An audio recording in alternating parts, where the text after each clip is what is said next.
Señor nos bendiga, mis hermanos. Es un tremendo privilegio, mis hermanos, el que tenemos el día de hoy de poder estudiar como iglesia del Señor la palabra de Dios, la palabra del Señor. Ahí vamos a ver si esto se puede. Ahí está, tal como decía nuestro hermano Jorge, ahí está la clase del día de hoy, ahí está lo que él explicaba con respecto a los módulos, a las clases, al curso. Y la verdad es que solamente quisiera tomarme unos 2 minutos antes de lo que él mismo mencionaba, y es que realmente ha sido una bendición. Yo también estuvimos ahí cuando estaba el hermano Jorge, éramos muy pequeños, y habían también otros más pequeños. Estaba hermano Samuel, estaba Melqui, Ezequiel, y siempre vi en el deseo de mis profesores de ese tiempo, el deseo de que estuviéramos, de que aprendiéramos. En ese tiempo mi hermano, los discipulados se hacían los sábados en la mañana. Entonces ahí llegábamos, nuestro hermano ahí a cargo nos tenía algunas galletitas, algún cafecito, y siempre fueron de bendición. Siempre fueron de bendición y aprendimos a través de eso a amar la palabra de Dios.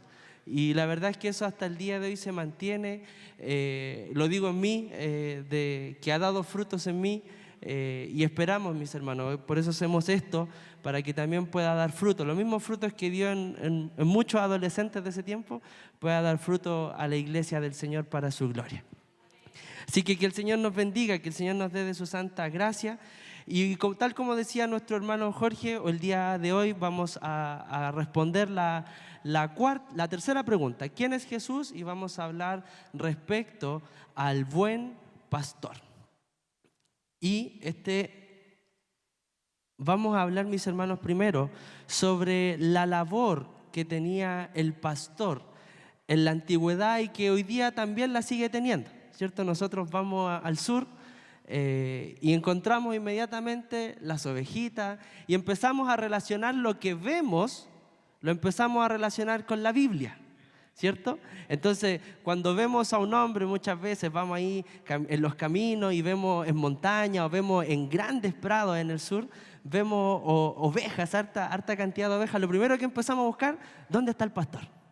Porque sabemos todos nosotros, mis hermanos, que un pastor, una oveja sin su pastor está a la deriva, ¿cierto? Y hay cosas que el pastor, mis hermanos, la labor del pastor es una labor también muy antigua. En la Biblia nosotros podemos encontrar esa misma labor. Personajes bíblicos, mis hermanos, hay varios personajes bíblicos de que llevaban o tenían la responsabilidad de cuidar ovejas, ¿cierto? Pero esta era una labor, mis hermanos, y ¿por qué era tan importante? ¿Por qué era tan crucial de que hubieran ovejas y hubieran pastor? Y es porque las ovejas para la economía de una familia eran muy importantes. Primero, por su lana, ¿cierto?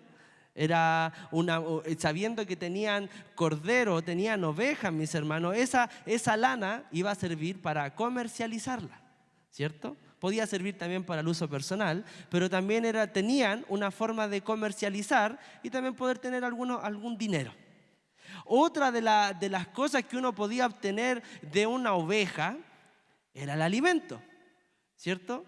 Y ahí también en el sur, usted sabe que es bien apetecible la carne de estos animales, ¿cierto? Y otra característica o otra cosa que podían tener para qué podían servir estos animales eran para presentar sacrificio a Jehová, ¿cierto? Entonces, para el pueblo judío, para el pueblo hebreo, eran importantes las ovejas. Y yo creo que no solamente para ese pueblo, para cualquier persona que es entendido en el tema, sabía que debía cuidar las ovejas porque tenía muchas cosas que poder obtener de ellos. Entonces, con eso en mente, mis hermanos, usted y yo podemos ir viendo algunos personajes de la palabra que eran pastor de ovejas. Yo le invito a que empecemos a buscar. Miren, yo le voy a pedir a los hermanos de acá que busquen el capítulo 4 del libro de Génesis en el versículo 2. Y a mis hermanos de acá yo les voy a pedir que busquen 1 Samuel 17:34, y yo por mi parte voy a buscar Éxodo 46:34. Búsquenla usted, mis hermanos. para que vamos viendo. Y yo creo que no es sorpresa para nadie, mis hermanos. Me equivoqué en la cita. Parece que en Éxodo llega hasta el 39, ¿ven? Sí, denme un segundo, mis hermanos. La otra cita también. Yo estoy en esta nomás.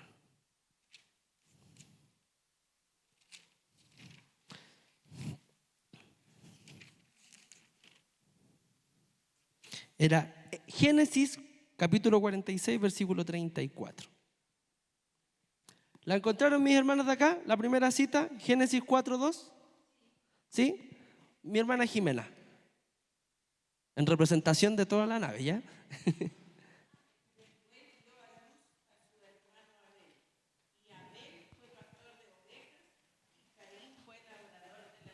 Amén. Entonces ya empezamos a encontrar que empezaron a ver o empezaron a vislumbrar los primeros pastores de ovejas, ¿ya? Acá, algún representante de 1 Samuel 17:34, cualquiera, el Diego puede ser.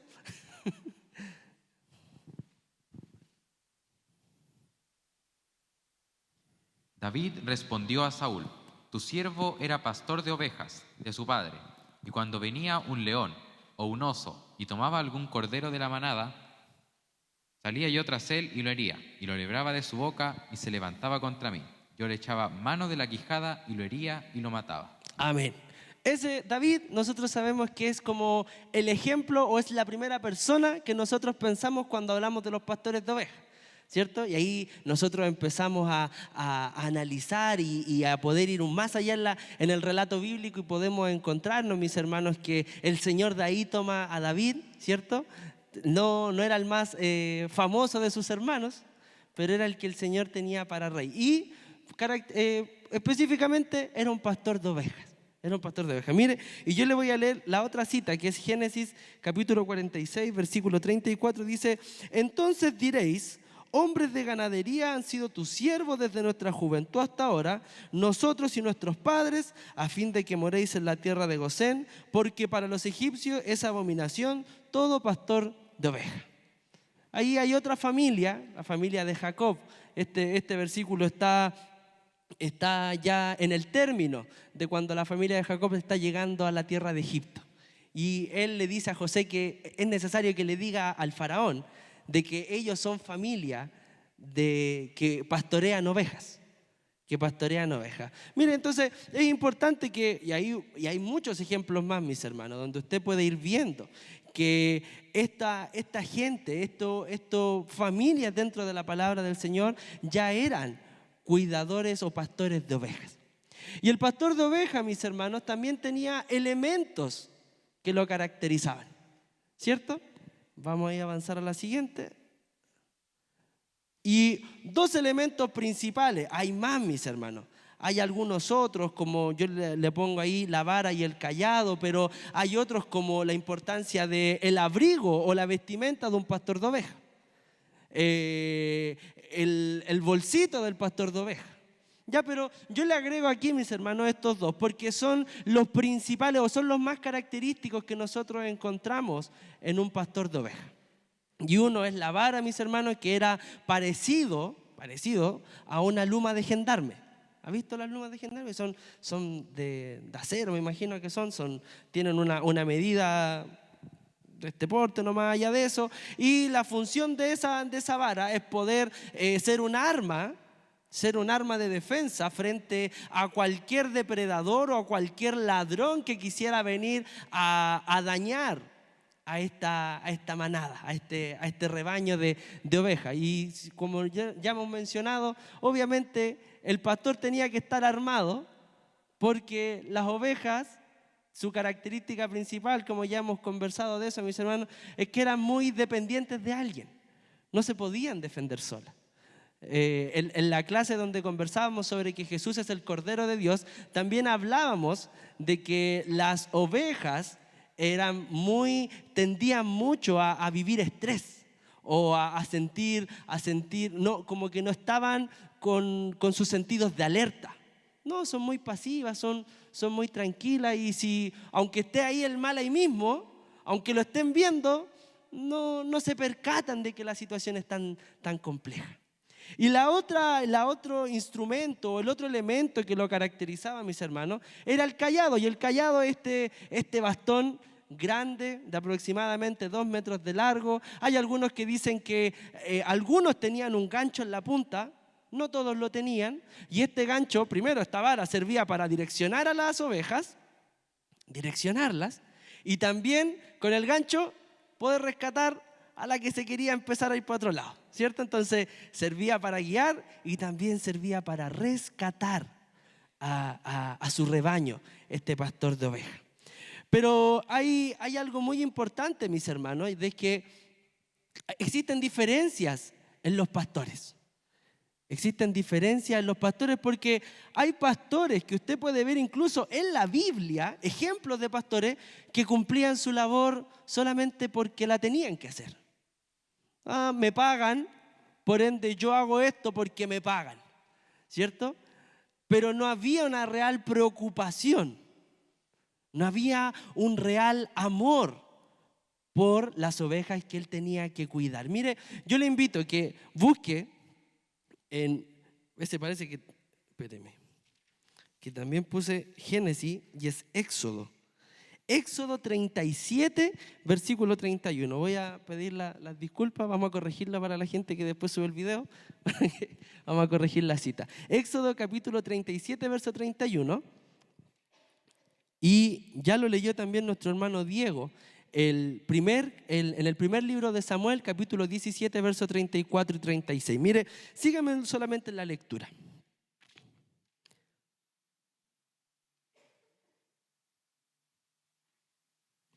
¿Perdón?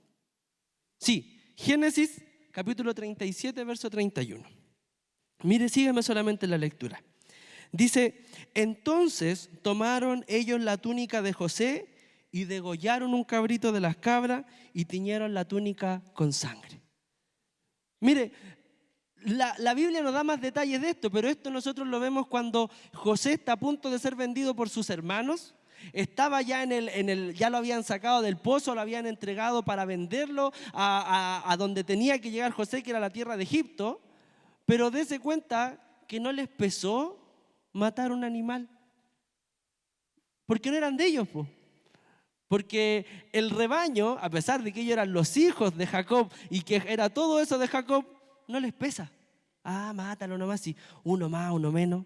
Mátalo, tiñe esto. Luego tenemos otra tarea que cumplir. Tenemos que llevarle evidencia a nuestro padre y decirle, mira, José ha muerto. Así que, ¿qué nos importa a nosotros una ovejita? ¿Qué nos importa esto? Mátala nomás. ¿Hay amor ahí?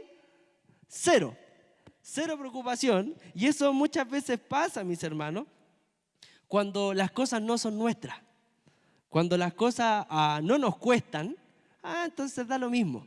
Pero cuando algo es nuestro y usted y yo sabemos de que gracias al Señor lo tenemos, pero que para poder obtener algo nos ha costado un mes de trabajo, o muchas veces las cosas que tenemos que muchas veces ahí endeudarnos para poder obtener algo, valoramos más. No me toquen eso. No, que eso es caro, es delicado, eso me costó. Pero uno que no ve todo eso, démosle nomás. Pero por otra parte, mis hermanos, usted tiene la diferencia de otro pastor, que las ovejas tampoco son de él, que son de su padre, pero que demuestra una preocupación y un profundo amor. Mire, vamos a ir a Primera de Samuel.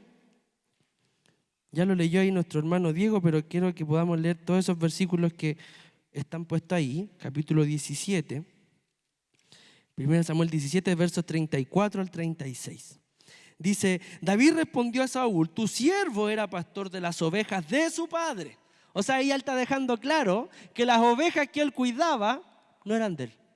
Pero dice, las ovejas de su padre, y cuando venía un león o un oso y tomaba algún cordero de la manada, salía yo tras él y lo hería y lo libraba de su boca, y si se levantaba contra mí, yo le echaba mano de la quijada y lo hería y lo mataba. Fuese león, fuese oso, tu siervo lo mataba, y este filisteo incircunciso será como uno de ellos, porque ha provocado al ejército del Dios viviente.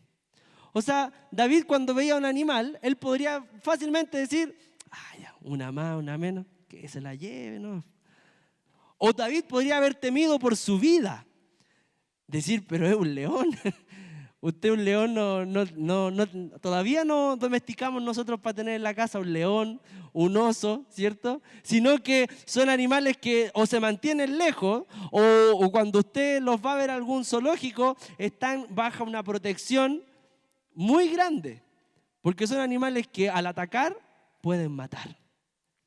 Pero David esas cosas no le preocupaban, no le pesaban, sino que él decía, no, esa oveja tiene un valor, esa oveja es algo preciado para mi padre y yo no la voy a perder y no la voy a dejar que se vaya así como si nada ese animal, sino que voy y recupero la oveja.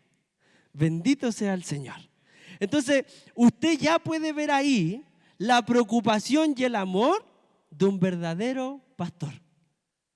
Un pastor que no teme por su vida, sino que va y recupera lo que se están llevando.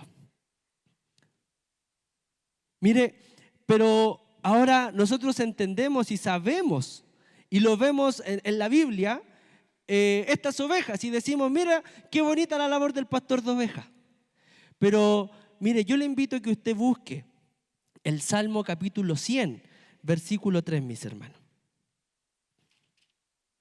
Mire, dice, reconoced que Jehová es Dios, Él nos hizo y no a nosotros mismos, pues pueblo suyo somos y, ¿cómo? Ovejas de su prado. Mire, la Biblia no solamente nos muestra que la labor del pastor de oveja era una labor noble, una labor que requería una preocupación, sino que el Señor a todos nosotros nos dice que somos ovejas de su prado. Y mire lo que hace el Señor, a usted y a mí nos compara con ovejas. No nos dice, ustedes son leones de la manada del Señor. No nos dice, ustedes son osos grandes, fuertes. No, el Señor a todos nosotros nos dice que usted y yo somos ovejas. Somos frágiles. Somos débiles. Y necesitamos con urgencia un pastor que nos guíe. Bendito sea el Señor. Entonces, eso debiera llenar nuestros corazones, porque el Señor nos dice que usted y yo somos ovejas, y no solamente que somos ovejas que están por ahí en el mundo, sino que pertenecemos y somos parte de los prados del Señor. Mire qué hermoso. Mire qué hermosa característica o mire qué hermoso significado el Señor le da a su vida de que usted es una oveja del prado del Señor. Y si somos ovejas del prado del Señor, entonces eso quiere decir que hay un pastor, hay un pastor que cuida y vela por nosotros. Mire, cuando nosotros leemos el Salmo 23, usted ahí puede encontrar la oración de un hombre que ha entendido que es una oveja del Señor y que sabe que fuera del Señor no tiene nada. ¿Cómo parte ese salmo? Jehová es mi pastor, nada me falta. Jehová es mi pastor, nada me falta, porque Él suple todas nuestras necesidades y Él vela por nosotros. Bendito sea el Señor, mis hermanos. Pero nosotros también podemos encontrar ya en el Nuevo Testamento que Jesús empieza a mostrar, empieza a hablarle a estas ovejas. A estas ovejas. Mire, mire, aquí yo lo escribí. Ahí usted lo puede anotar en su apunte. El capítulo 6 del libro del Evangelio de Marcos, mis hermanos, el capítulo 34, dice que estaba Jesús con mucha gente, y esto está en medio del relato cuando el Señor va a alimentar a 5,000, ¿cierto? Y dice que luego de alimentar a esos 5,000, dice este verso, y dice, y salió Jesús y vio una gran multitud, y dice la palabra que tuvo compasión. Compasión de ellos porque eran como ovejas que no tenían pastor, y comenzó a enseñarles muchas cosas. Muchas cosas. Yo buscaba a mis hermanos ahí, y ahí subrayamos la palabra compasión, porque es importante que la podamos analizar y podamos saber qué es compasión. O qué fue el sentimiento que embargó al Señor y que vio a la gente y se dolió. Y el significado de compasión, mis hermanos, es un sentimiento de tristeza que produce el ver a alguien. Yo veo a alguien, tengo un sentimiento de tristeza porque veo su vida, veo en la condición que está, veo que no tiene oportunidad de nada, y lo impulsa y me impulsa a mí a aliviar su dolor o sufrimiento, a remediarlo o a evitarlo. Y eso fue lo que embargó el corazón de Jesús. Vio la gente que quizás por fuera se mostraba muy contenta por verle, vio a la gente que quizás se acercaba y le decía, maestro, qué bueno tenerte.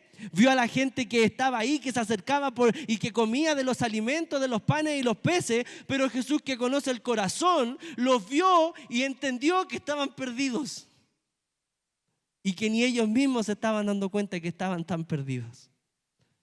Y dice la palabra que a Jesús lo llenó su corazón de compasión, porque como le mencionaba la definición, se llenó de tristeza porque nos vio. Nosotros representados en el pueblo de ese momento, pero nos vio a la humanidad completa y sintió compasión, se dolió por nuestra condición. Bendito sea el Señor. Ahí lo que ya podemos empezar a ver, mis hermanos, ya vimos los pastores en el Antiguo Testamento, ¿cierto? Y ya diferenciamos. Hay pastores que lo hacen por amor al dinero, no lo hacen porque tengo que hacerlo, no porque es lo que hay nomás. Pero también vimos el ejemplo de un pastor que se preocupa por lo que hace. Y ya empezamos a ver en Jesús el sentimiento de un pastor que no hace las cosas porque ya como ahí tienen, sino que hace las cosas porque nos ama. Bendito sea el Señor. Y mire, lo que más me conmovía o me estremecía de la definición, mis hermanos, es que la persona que siente esta tristeza busca evitar en esa gente, en el otro, la tristeza. Y al final, si nosotros esto lo llevamos a la palabra del Señor, es lo que causa el pecado. El Señor, desde el Antiguo Testamento, desde antes, mis hermanos, ya quería que el pueblo se arrepintiese y volviese a Él. Y constantemente usted en toda la Biblia va a encontrar mensajes que le dice, arrepiéntete y vuélvete a mí, porque el Señor sabe lo que produce el pecado en nosotros. Porque visualmente el pecado puede parecer muy bonito, muy brillante, ¿cierto? Yo desde muy pequeño escuchaba que el pecado es como un caramelo, ¿cierto? Y que uno saborea el caramelo, pero no se da cuenta que el caramelo, los dulces en general, dañan la dentadura, ¿cierto? Entonces el Señor sabe lo que produce el pecado en nosotros. Y al llamarnos al arrepentimiento y al llamarnos constantemente de arrepiéntete y vuélvete a mí, es evitarnos que sigamos cayendo en el pecado. Bendito sea el Señor, mis hermanos. Mire, ya vimos este ejemplo donde Jesús ve a la multitud, siente dolor y mire, no solamente se queda en eso, el final dice, y comenzó a enseñarles muchas cosas. Yo me imagino al Señor no preocupado después de los alimentos, sino que diciéndole, vuélvete, arrepiéntete. Ese no es el camino. Esa no es la forma. Cuando se acercaba a los publicanos, solamente con su llegada al Señor causaba arrepentimiento en el corazón de los otros. Y usted tiene el ejemplo de Zaqueo, que Zaqueo solamente con el llamado de Jesús, Zaqueo dice, Señor, yo voy a devolver todo lo que robé, triplicado. Y si usted lee esos pasajes, mis hermanos, el único llamado que hace Jesús es, Zaqueo, ven, baja, porque hoy voy a comer contigo. eso para el resto de la gente fue una ofensa. ¿Cómo un maestro va a comer con un pecador? Pero ese gesto en Zaqueo lo llevó al arrepentimiento. Bendito sea el Señor. Y ahí dice la palabra que luego de haber causado esto, luego de haber visto a esta gente, el Señor siente compasión de ellos y comenzó a enseñarles muchas cosas. Mire, si nos vamos a otros versículos, y aquí yo también le pido que me acompañe en el Evangelio según San Juan, capítulo 10, de los versos 17 al 21. Y aquí vamos a detenernos un poco más, mis hermanos, porque vamos a ir analizando, vamos a ir agrupando versículos para ir analizándolos en conjunto. ¿Lo encontró? Evangelio según San Juan, capítulo 10, verso 17 al 21. Entonces, ya vimos que el Señor ve al pueblo y dice que los ve como ovejas que no tienen pastor. Hasta ahí estamos, entendemos, es claro. Pero ahora el Señor no solamente se queda con eso, con una actitud de pastor, sino que ahora el Señor va a hacer la mayor declaración que nosotros como su iglesia podemos escuchar. Mire, vamos a leer desde los versos 7 al 10 y esa va a ser la primera agrupación que vamos a hacer. Dice, vamos a partir, claro, del 7 al 10 y debemos seguir agrupando. Dice, volvió pues Jesús a decirles, de cierto os digo, yo soy la puerta de las ovejas. Todos los que ante mí vinieron, ladrones son y salteadores, pero no los oyeron las ovejas. Yo soy la puerta. El que por mí entrare será salvo, y entrará y saldrá y hallará pastos. El ladrón no viene sino para hurtar y matar y destruir. Yo he venido para que tengan vida y para que la tengan en abundancia. O sea, lo primero que empieza a decir el Señor es, yo soy la puerta. Y ahí yo trataba de investigar, mis hermanos, de investigar por qué el Señor habla de esto, de que Él es la puerta. Y en la antigüedad, mis hermanos, cuando llegaba la noche, el pastor debía enclaustrar o encerrar las ovejas, ¿cierto? Muchas veces no tenían un corral como lo que nosotros nos imaginamos o vemos actualmente, sino que muchas veces las ovejas tenían que entrar en una cueva. Entonces el pastor de la cueva, el pastor de las ovejas se paraba en la cueva, ponía su cayado y empezaba a contar. Él era la puerta, estamos afuera, adentro de la cueva. Y él ponía su cayado, mis hermanos, y todas las ovejas que pasaban por debajo de su cayado ya estaban dentro y era la forma en que él las contabilizaba. ¿Ya? Entonces ahí va 1, 2, 3 y así sucesivamente. Y cuando ya las terminaba de contar todas, él se recostaba en este agujero que servía como puerta. Entonces él sabía si había alguna oveja que se quería escapar porque tenía que pasar por él. No había otra forma de salir. Entonces cuidaba mientras dormían las ovejas adentro, pero también estaba atento de que de fuera no vinieran, como dice la palabra, ladrones y salteadores a robar. Por eso el Señor dice, yo soy la puerta. No dice las puertas, porque no existen más puertas, sino que el Señor ya estaba mostrando que la salvación solamente era a través de Él. Era a través de Él. Y Él así nos va contando, mis hermanos. Nos va contando. Ahí va una, ahí va otra. Y así Él sabía, tanto cuando entraban como cuando salían, cuántas tenía. Y ahí también tenemos la otra enseñanza. Cuando llegaba a 99, le faltaba la 100, salía a buscarla. Pero dejaba estas otras enclaustradas, guardadas, escondidas, para que no se escapara ninguna otra. Bendito sea el Señor. Esa es la razón, mis hermanos, por la que Él empieza diciendo el Señor, yo soy la puerta. Y para la gente de la antigüedad, para los pastores de ese tiempo, eso era entendible, era fácil de entender. Porque lo vivían, porque lo hacían. Y eso es lo glorioso del Evangelio, mis hermanos, que el Señor nunca usó ejemplos rebuscados. No, iba a las cosas sencillas. Iba a las cosas pequeñas, a lo cotidiano. ¿Recuerda esa parábola, mis hermanos, cuando habla de que dice el reino de los cielos como una mujer que perdió una moneda? Mire qué sencillo, qué sencillo. Y esas simples enseñanzas, pero cargadas del poder de Dios, empezaban a hacer sonido en los corazones. Y yo me imagino, mis hermanos, que cuando el Señor empezaba a hablar y empezaba con enseñanzas sencillas, como por ejemplo esta, imagínense un pastor que escuchaba al Señor y decía, ahora entiendo por qué el Señor nos habla de esta manera.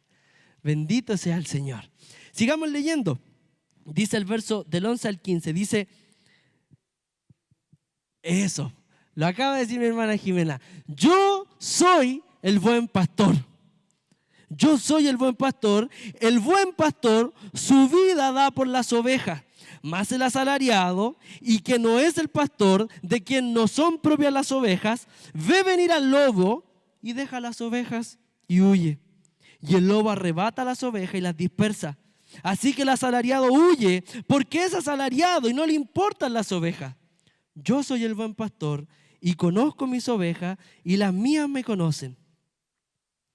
Así como el Padre me conoce y yo conozco al Padre y pongo mi vida por las ovejas. Mire qué glorioso, mis hermanos, qué glorioso, porque ya el Señor ya se identificó como la puerta, pero ahora se va a identificar como lo más importante que necesita una oveja. Una oveja no solamente necesita una puerta, no, sino que una oveja necesita un pastor. Un pastor. Y Jesús dice, yo soy el buen pastor.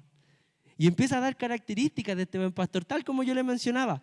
El asalariado, el que no es dueño de las ovejas, le da lo mismo. Que se pierdan, que se las roben, no me importa. Pero cuando Jesús dice, pero ustedes son mías. Y como son mías, como son de mi Padre y el Padre me las ha dado, como me pertenecen, como yo voy a hacer algo que ustedes voy a demostrar que las amo de verdad, yo soy el buen pastor. Bendito sea el Señor. Y agrega el Señor. Y el buen pastor no solamente se denomina como buen pastor, sino que lo demuestra. Y yo les voy a demostrar que el buen pastor da su vida. Y yo voy a dar mi vida. Bendito sea el Señor. Y esas cosas, mis hermanos, en ese momento la gente lo escuchaba pero no lo entendía. Pero piense cuando ya los primeros cristianos entendieron esto y vieron esto, dijeron, realmente el Señor es nuestro pastor, realmente el Señor se ha entregado por nosotros. Y Jesús dijo, yo pongo mi vida. Nadie me la quita, va a decir más abajo, nadie me arrebata la vida. No es que alguien venga y me quite la vida, no. Yo la pongo de mí mismo. Es mi vida, yo la pongo y tengo el poder para volverla a tomar. Mire, qué glorioso es nuestro pastor. Porque si ya nosotros sabemos que somos de los prados del Señor, somos ovejas de los prados del Señor, y Jesús se está presentando como el buen pastor, mire qué glorioso es el pastor que usted y yo tenemos, mis hermanos. Mire el pastor que tiene la iglesia del Señor. El pastor que no solamente se preocupa de contarnos, sino que va tras nosotros, lleno de misericordia cuando caemos. Es el que cura nuestras heridas y nos toma con su cayado, con su gancho. No, ese no es el camino. Ven para acá. No es la forma. Ven, endereza tus pasos. El buen pastor no dice, se fue, que se vaya. Cosa que muchas veces nosotros hacemos con otras ovejas de los prados del Señor. Se fue el hermano, que se vaya.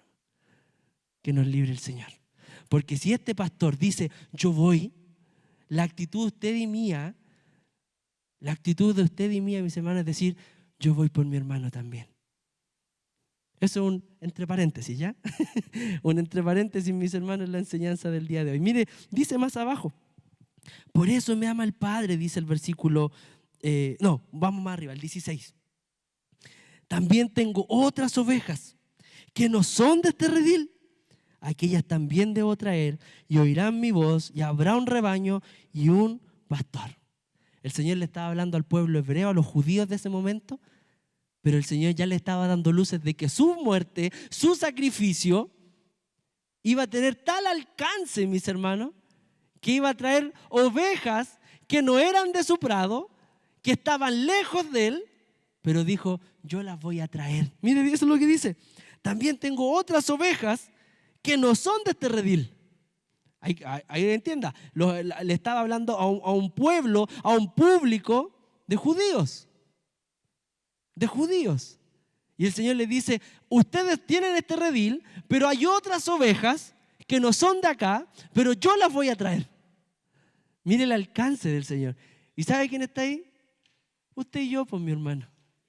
Usted y yo. Usted que era una oveja, usted y yo que éramos ovejas que estábamos fuera, el Señor nos vino a buscar. Y nos cargó en sus hombros, como nos enseña la palabra. Y gozoso volvía.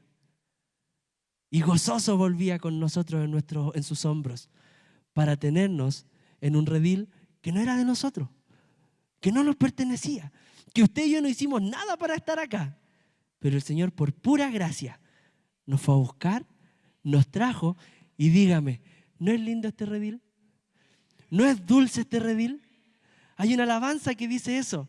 ¡Ay, qué redil tan alegre es el que tengo hoy! ¿Qué redil tan alegre es el que tengo hoy? Tan bueno el pastor. Dice esa alabanza, mis hermanos. Bendito sea el Señor. Sigamos leyendo, dice del 17 al 18. Por eso me ama el Padre, porque yo pongo mi vida para volverla a tomar. Nadie me la quita, sino que yo de mí mismo la pongo. Tengo poder para ponerla y tengo poder para volverla a tomar. Este mandamiento recibí de mi Padre. Ahí le estaba dando otra señal, le estaba dando otra muestra.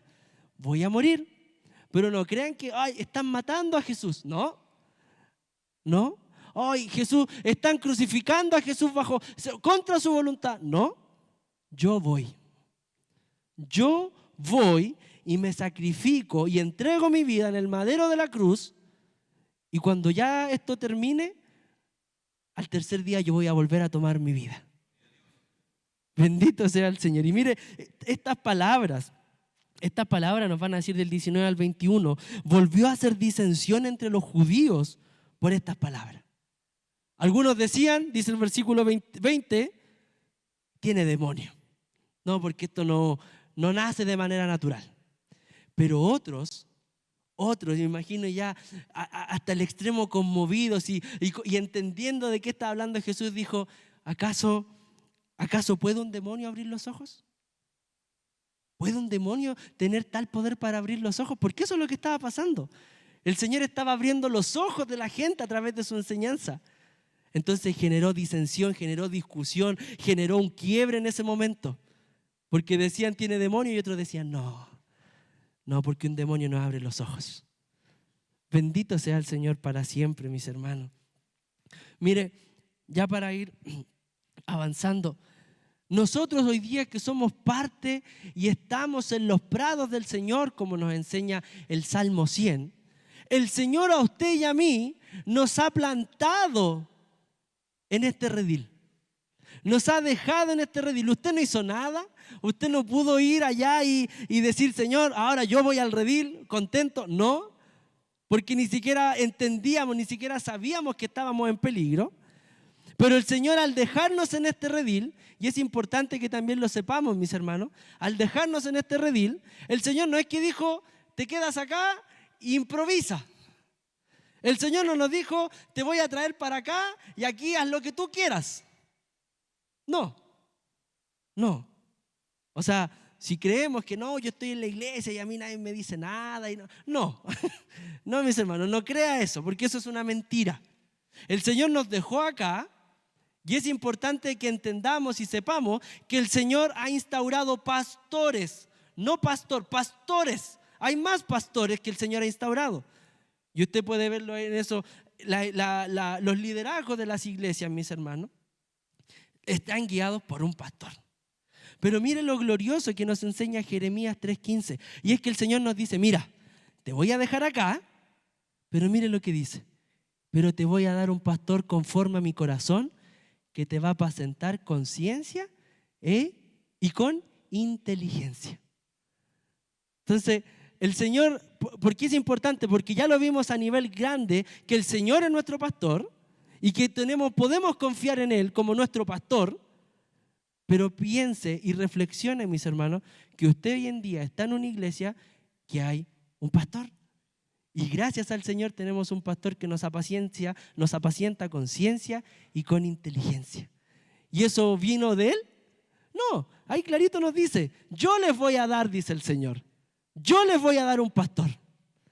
Así que para que usted y yo también entendamos que a pesar de que tenemos un pastor en los cielos que vela por nosotros, usted está en este redil, usted es parte de este redil, pero también tenemos un pastor.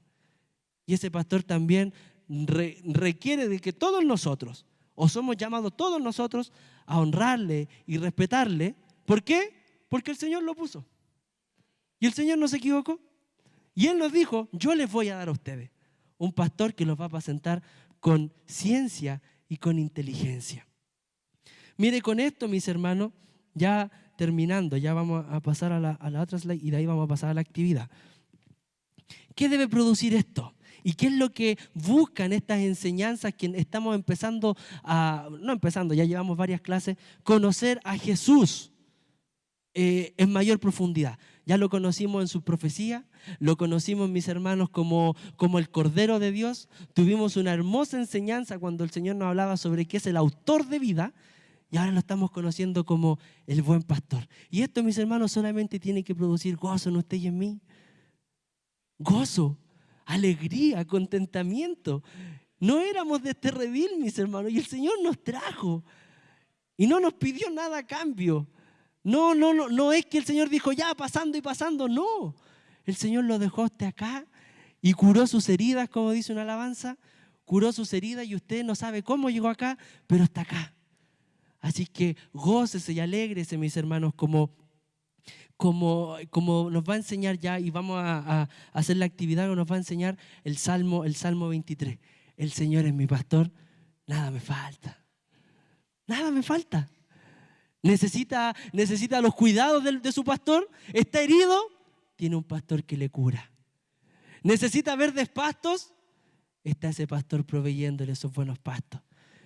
Está cansado, está fatigado en el camino, piense que tiene un pastor que dice que a usted nada le faltará. Y eso él se está refiriendo en este momento y en el futuro.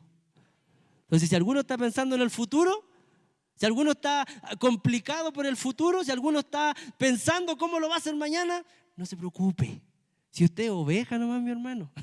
Usted y yo somos ovejas, no podemos preocuparnos del mañana, pero sí podemos confiar en que hay un buen pastor que está cuidando y velando su vida en todo momento.